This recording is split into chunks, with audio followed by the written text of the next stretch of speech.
Contador, buen día. ¿Cómo le va? Ayer nosotros veíamos, no sé si fue ayer, sí, veíamos Sí, ayer. en La Voz del Interior Ayer. un listado de precios de productos hechos en la Argentina más caros que productos hechos en otros países. Y, pero ¿cómo puede ser? Si lo tenemos acá, dábamos el ejemplo, fideo. Un paquete de fideo hecho en Italia cuesta la mitad que un paquete de fideo hecho en Argentina. Sí, Pero, ¿cómo se entiende eso? ¿Qué explicación hay desde la economía? Es muy simple. Los precios en Argentina y los costos han subido mucho más que lo que se devaluó nuestro peso, o sea, el valor del dólar. O sea, es un fenómeno que se llama atraso cambiario, o sea, el gobierno no ajusta el precio del dólar al mismo ritmo que se ajustan los costos internos y los precios internos. Entonces, los precios argentinos en dólares, al estar el dólar planchado, empiezan a crecer. La Argentina hasta el 2006 fue un país muy barato en dólares. Todo era barato en dólares, la gente venía y encontraba que todo era barato en dólares, los hoteles, comprar ropa, comprar alimento, la comida, etcétera. Del 2007 en adelante se acelera la inflación en Argentina y el gobierno no hace nada para corregirlo porque tenemos 25% de inflación anual. Entonces, con el paso del tiempo, nuestros costos internos son muy superiores a los costos en dólares que tienen muchos países que nos venden a nosotros. Y entonces, aparte hay un fenómeno que ahora vamos a contar, pero digamos, lentamente se va perdiendo la competitividad de la producción local y se va abaratando la producción extranjera. Hay un segundo elemento que es muy importante. En el comercio mundial está permitido reintegrar los impuestos internos. Entonces, muchos productos, que por ejemplo los fideos que vengan de Italia, cuando se exportan reciben un reintegro de los impuestos internos, porque digamos, hay una norma que dice que no hay que exportar impuestos. Ese reintegro a veces es muy importante y a veces incluso le cubre el costo de flete marítimo de traer esos productos, sobre todo los que no tienen cadena de frío. Entonces se produce una conjunción de fenómenos que hace que el tercer fenómeno importante también es que muchos productores, importadores no productores, locales, que son básicamente las grandes cadenas de supermercados y importación, a veces hacen grandes compras de excedentes de la producción de los países que nos proveen. Y estas producciones a veces se venden, como si nos decimos esto un poquito complicado técnicamente, solamente al costo variable. Ajá. ¿Qué quiere decir eso? Como los japoneses fueron los maestros con los autos en esa política. O sea, cuando se exporta, como excedente se exporta cubriendo solamente el costo variable. Y el costo fijo, las amortizaciones del capital, los impuestos inmobiliarios, no se incluyen en ese costo porque se lo hacen pagar al consumidor interno. Al consumidor interno. Entonces, hay una conjunción de factores que hace que estemos... Y esto se va a agravar, o sea, esto sin dudas que se va a agravar. Hay muchos... Pero, digamos, por otra vía volvemos a los 90. Bueno, ¿Son maniobras de dumping? A ver. Bueno, hay que probarlo al dumping. Puede haber maniobras de dumping. Maniobras de dumping. Pero cuando son cadenas integradas, como las grandes cadenas multinacionales de supermercados que tenemos nosotros en Argentina, es muy difícil probar el dumping porque evidentemente es una operación intraempresa. O sea, que ¿quién va a denunciar el dumping si digamos, la filial de un supermercado local le compra su casa matriz francesa? Claro. No hay manera de probar el dumping. Ahora, volver a los 90, yo creo que ya volvimos a los 90. O sea, el taxi en Córdoba, la bajada de bandera en dólares está más cara ahora que en la Comunidad de Buenos Aires, lo mismo.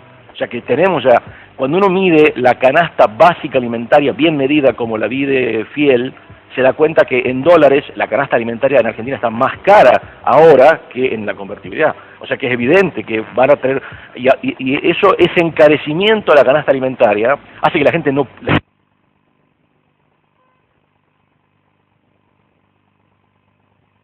comprar la canasta básica alimentaria. Entonces, merma la venta de alimentos en las grandes cadenas de supermercados, que son hipercompetitivas, son muy competitivas. Entonces, para bajar el costo, para bajarle el precio de esos alimentos, para la gente de menores recursos, traen mercadería de afuera. Entonces, para un productor local es imposible igualar esos precios.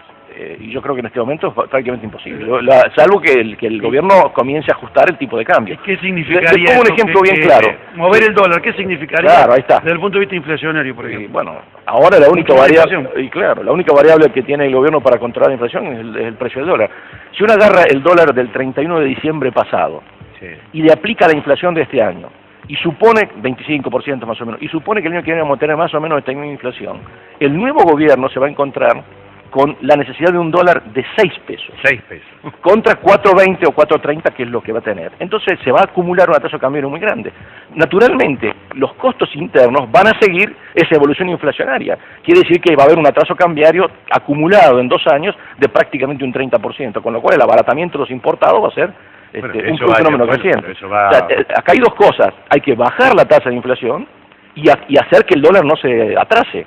Esas son las dos cosas centrales que tiene que hacer el gobierno. Y por supuesto, cuando hay políticas de dumping y maniobras de dumping, que hay en el comercio mundial, hay muchísimas maniobras de dumping, hay que, obviamente, que... Dígale a la gente que está viendo qué es dumping. Dumping es cuando se vende a cualquier precio para romper un mercado para poder entrar. Aunque y después una vez que está adentro del mercado lo empiezan a subir. Pero eso es muy difícil hacer en alimentos, porque en alimentos hay muchísima competencia. No hay sectores monopólicos en alimentos, que es básicamente lo que... En alimentos.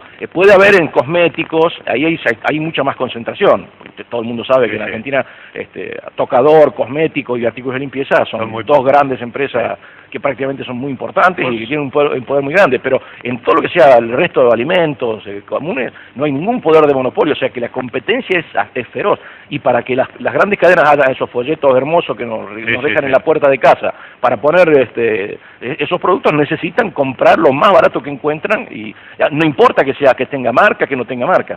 Otra cosa importante es que cuando un país se encarece en dólares, como nos estamos encareciendo nosotros, los costos de publicidad y los costos que van adentro del precio del producto con marca se ponen mucho más caros también.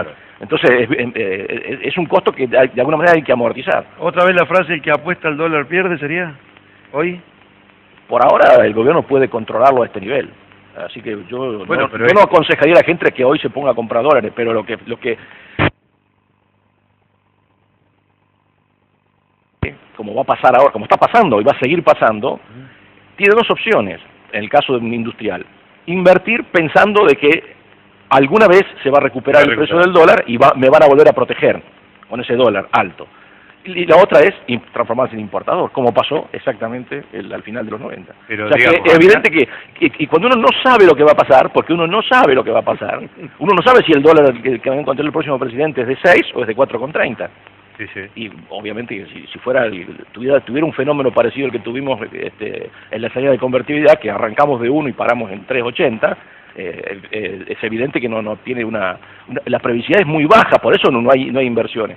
Cuando uno desacomoda mucho los precios de una economía, ahora están atrasados el precio del maíz, digamos el precio de la harina, porque hay retenciones para exportar el trigo, hay muchos precios que están atrasados, hay muchas tarifas públicas que están atrasadas, y algún día hay que acomodar todo eso, y hay que acomodar sobre todo el precio del dólar para poder tener una industria que más o menos se pueda defender de la competencia. Hoy el dólar tendría que estar en 5 pesos. Y yo diría que tendrían que estar en 4.80 como mínimo. 25% más de lo que está por la inflación. Sí, exactamente. Y ese corrimiento del dólar, ¿solucionaría en parte esta gran disparidad que hay en la industria local? Si va en el marco de un programa antiinflacionario que contenga el resto de los costos, sí. Por supuesto que sí, pero si junto con un ajuste del dólar usted tiene que acomodar los otros costos o no puede contener la suba de otros costos. Lo que pasa es que el aumento del dólar traiciona los otros productos y te lleva la inflación. Eso inmediatamente se transforma en un acelerador de la inflación. ¿Qué hace el fabricante de fideos local? No puede competir, tiene que cerrar, ¿qué va a hacer?